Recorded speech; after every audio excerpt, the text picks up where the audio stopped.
Hey, I'm Jamey with Stonemeyer Games, and today I'm going to talk about my favorite mechanism in Trinket Trove, which I played recently at 4 players. This is a 6-round game, and that number will matter in a moment. A 6-round game where you are accumulating these adorable cards that add up to different set collections. It's a set collection game where you're trying to get as many points from different types of cards specifically. So, for example, these shells, if I have 4 shell cards, they are in total worth 60 points at the end of the game.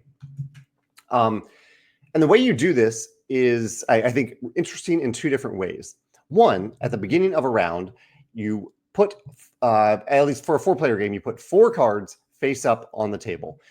And in addition to that, you pull 1 card off of the round tracker stack, which is just a stack of 6 cards from the game. It's not a special deck of cards. It's just 6 cards from the game. You're taking one of those cards off and you're adding it to one of those 4 piles.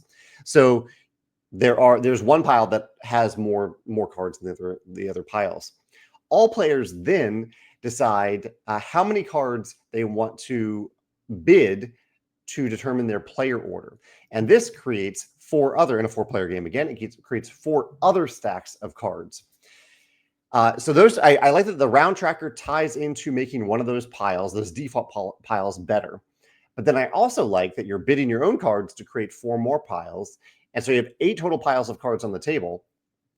And this is the last fun part of this. When it's your turn in that player order that you've determined to select cards, you get to choose 2 different stacks. And you can't choose the stack that you just removed from your hand, but you can choose any of the other 7 other stacks potentially. And I really like this. I like games where you get double rewards, where you get more than 1 reward. And in this game, it feels very rewarding. Even though you're removing some things from your hand, you were getting 2 stacks of cards, probably between 2 and 4 or 5 cards, depending on what players have removed from their hand. So every round feels substantial and rewarding in terms of the set collection, the progress that you're making on these different sets. And sometimes you'll get some cards that you don't want, and you'll use those to bid the following round, which is totally fine too. So I think that's a really neat mechanism in Trinket Trove. This double reward system that's related to the player order, what players bid to go in the player order, and tied back to the round tracker just being some regular cards that you are revealing one by one each round to make one of the piles of cards a little bit more substantial. So that is my final thought, or my favorite mechanisms in Trinket Trove. I'd love to hear your thoughts if you play this game, or if this reminds you of any other game that you really enjoy. Let me know about that in the comments below. Thanks.